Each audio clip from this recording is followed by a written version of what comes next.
Şəki rayon mərkəzi xəstəxanasının perinatal mərkəzində baş verən özbaşınalıqlar artıq dözülməz həddə çatıb. Bir xəbər mediaya müraciət edən vətəndaşların növbəti qorxunc iddiaları tibb müəssisəsində xəstələrin canı üzərində qurulmuş qanunsuz bir biznes şəbəkəsinin üstünü açır. İddiaların mərkəzində isə şöbəni faktiki olaraq öz şəxsi obyekti kimi idarə edən Reyhan Şabanova və onun qurduğu faiz zənciri dayanır. Vətəndaşların iddiasına görə dövlət tərəfindən hamilə qadınlar və körpələr üçün xəstəxanaya hər ay kifayət qədər pulsuz tibbi preparat və dərman ləvazimatları ayrılır. Normalda bu dərmanlar vətəndaşlara tamamilə pulsuz verilməlidir. Lakin Reyhan Şabanovanın buna imkan vermədiyi bildirilir. İddia olunur ki, o dövlətin pulsuz dərmanlarını xəstələrdən gizlədir, şöbədə dərman olduğu halda vətəndaşları çarəsiz qoyaraq öz şəxsi aptekinə möhtac edir.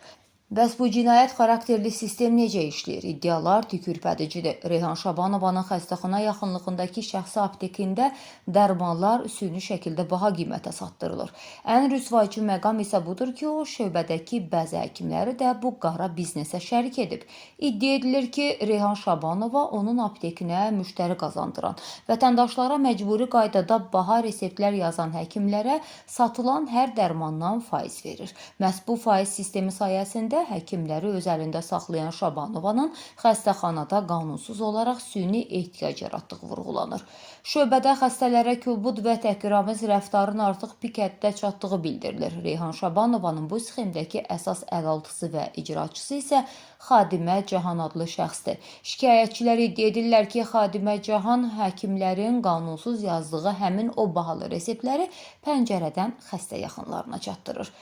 İnsanların çarəsizliyindən istifadə edən bu şəbəkə vətəndaşları sözün əsl mənasında boğaza yığıb. Xəstəxanadakı rəzalət bununla da bitmir. Daxil olan şok iddialara görə hazırda xəstəxanada yeni tədris ili ilə bağlı məktəbə gedəcək uşaqlar üçün tələb olunan sağlamlıq haqqında arayışlar açıq şəkildə 30 manata satılır. Bildirilir ki, direktor əvəzi Şəlalə Bayramova bu qanunsuz arayış biznesini idarə etmək üçün xəstəxananın birinci mərtəbəsində öz yaxın qohumuna oturdub.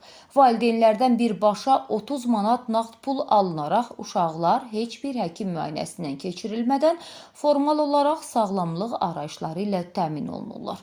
Xatırladaq ki, mərkəzi xəstəxananın direktor vəzifəsini müvəqqəti icra edən Şəlalə Bayramovanın adı bundan əvvəl də ekologiya şöbəsi ilə müqavilə bağlamadığı üçün kəsilən 3000 manatlıq cəriməni həkimlərin cibindən yığdırmaq iddiasında hallanırdı. Belə görünür ki, rəhbərliyin səhlənkarlığı, özbaşınalığı və nəzarətsizliyi xəstəxananı tam bir xaos və şəxsi qazanc poliqonuna çevirib. Perinatal mərkəzdə və əsas binada baş verən bu tibbi rəzalətə isə hələ də dur deyən yoxdur. Vətəndaşların dövlətə və qanunlara olan etimadını sarsıdan bu iddialar qarşısında Təbib Səhiyyə Nazirliyi və Baş Prokurorluq yanında Korrupsiya qarşı mübarizə baş idarəsi yəqin ki, səssiz qalmayacaq. Dövlətin xəstəyə ayırdığı dərmanı gizlədib, öz şəxsi aptekindən baha qiymətə satdıran, uşaqların sağlamlığını pullu arayışla təhlükəyə atan bu şəbəkə barədə təcili araşdırılma başlanılmalıdır. Mövzu diqqətimizdədir. Səsləndirilən iddialarla bağlı bütün maraqlı tərəflərin mövqeyini işıqlandırmağa hazırıq.